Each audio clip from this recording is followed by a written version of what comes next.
भगवते वासुदेवाय। हरे कृष्ण। आप सभी को पाप मोचनी एकादशी की हार्दिक शुभकामनाएं। पाप मोचनी का अर्थ होता है पापों से मुक्ति दिलाने वाली एकादशी। और पाप मोचनी एकादशी व्रत के पालन से जन्म जन्मांतर के जाने अनजाने में किए गए सभी पापों का नाश हो जाता है। इस बार एकादशी तिथि 2 दिन पड़ रही है। 10वीं तिथि के दिन भी एकादशी है और द्वादशी तिथि एकादशी भी है। ऐसे में किस दिन व्रत रखना सही रहेगा? और सबसे विशेष बात कि इस बार एकादशी व्रत के दिन महासंक्रांति का संयोग भी पड़ रहा है। इस कारण से यह दिन और भी शुभ हो जाता है।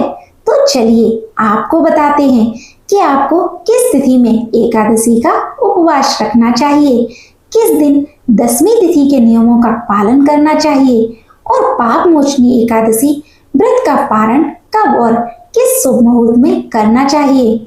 साथ ही आप जानेंगे संक्रांति के महापुण्य काल के बारे में भी, क्योंकि इस बार चैत्र मास के कृष्ण पक्ष में 3 संक्रांति का महापर्व पड़ रहा है। एकादशी के दिन भगवान विष्णु की और संक्रांति के दिन सूर्य भगवान की पूजा का और पितरों का तर्पण दान इत्यादि देने का विधान है। तो इस बार एकादशी तिथि जो कि चैत्र मास के कृष्ण पक्ष की एकादशी है, 14 मार्च दिन शनिवार को सुबह 8:12 से शुरू हो रही है। एकादशी तिथि वैसे तो शनिवार को पूरा दिन और पूरी रात रहने वाली है और एकादशी तिथि 15 मार्च रविवार को सुबह 9:16 पर समाप्त होगी। इसके बाद में द्वादशी तिथि लग जाएगी। क्योंकि शनिवार को 10वीं तिथि मिली एकादशी है, इसलिए वैष्णव जनों या गृहस्थ जन हो उन्हें 15 मार्च दिन रविवार को एकादशी का उपवास करना उत्तम रहेगा। हालांकि लोग 14 मार्च दिन शनिवार को भी एकादशी का व्रत कर सकते हैं, लेकिन 10वीं तिथि मिली एकादशी को शुभ नहीं माना जाता है। इस बार 15 मार्च दिन रविवार को ब्रह्म मुहूर्त सुबह 5:02 से 5:50 तक रहेगा। सूर्योदय होगा सुबह 6:39 पर। सूर्यास्त होगा शाम 6:32 पर। परध योग सुबह 10:25 तक रहेगा। बाद में शिव योग प्रारंभ होगा।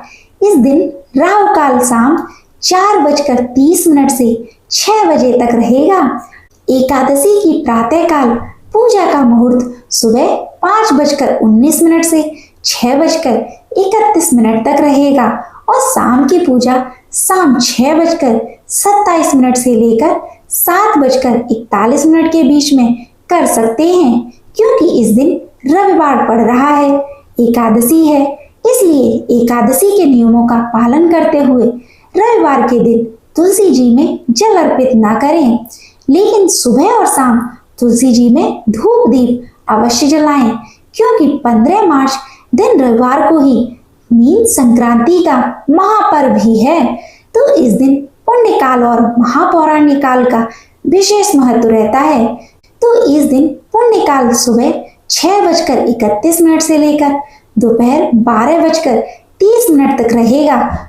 वहीं महापुण्य काल का समय सुबह 6:31 से 8:31 तक रहेगा।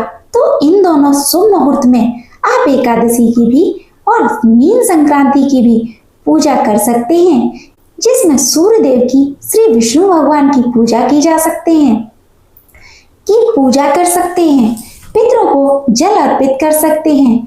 क्योंकि संक्रांति के दिन पितरों के नाम से जो कुछ भी शुभ काम किए जाते हैं, जैसे दान पुण्य तर्पण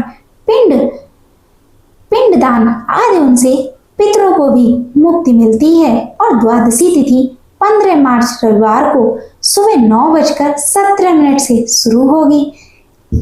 इसी के साथ हरिवासर का समय भी शुरू हो जाएगा। 16 मार्च सोमवार को सुबह 9:41 तक द्वादशी तिथि का समापन होगा।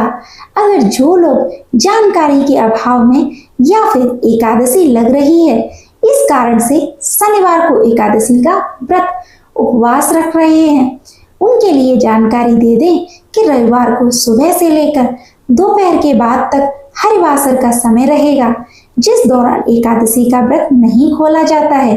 16 मार्च सोमवार को ब्रह्म मुहूर्त सुबह 5:01 से 5:49 तक रहेगा। इस दिन सूर्योदय होगा सुबह 6:38 पर, सूर्यास्त होगा शाम 6:32 पर और शिव योग सुबह 9:36 तक रहेगा। बाद में सिद्ध योग प्रारंभ हो जाएगा। तो सोमवार के दिन सर्वार्थ सिद्ध योग भी बन रहा है, जो कि शुभ कार्यों को करने के लिए, किसी खास काम को करने के लिए बहुत ही शुभ रहेगा। राहु काल सुबह 7:30 से 9 बजे तक है। हरिवासर का समय 15 मार्च दिन रविवार को यानी मीन संक्रांति के दिन, जिस दिन एकादशी का उपवास भी रहेगा, शाम 4 बजे तक समाप्त होगा। तो इस दौरान केवल पूजा पाठ, मंत्र जाप, भजन कीर्तन कर सकते हैं। हरिवासर के दौरान व्रत नहीं खोला जाता और ऐसे में इस बार पाप मोचनी एकादशी व्रत का पारण 16 मार्च दिन सोमवार को सुबह 6:30 से लेकर 8:54 तक कर सकते हैं। ध्यान रखिए, द्वादशी तिथि बीतने से पहले पहले आपको एकादशी का व्रत खोल लेना है। व्रत खोलने से पहले भगवान को सात्विक चीजों का भोग लगाएं। बोलो विष्णु भगवान की जय। अगर आपको यह जानकारी अच्छी लगी हो तो वीडियो को लाइक करें, ज़्यादा से ज़्यादा शेयर करें और अनादि धारा को अवश्य सब्सक्राइब कर लें, जिससे आगे आने वाली प्रत्येक जानकारी सबसे पहले आप तक पहुंचे। जय श्री हरि।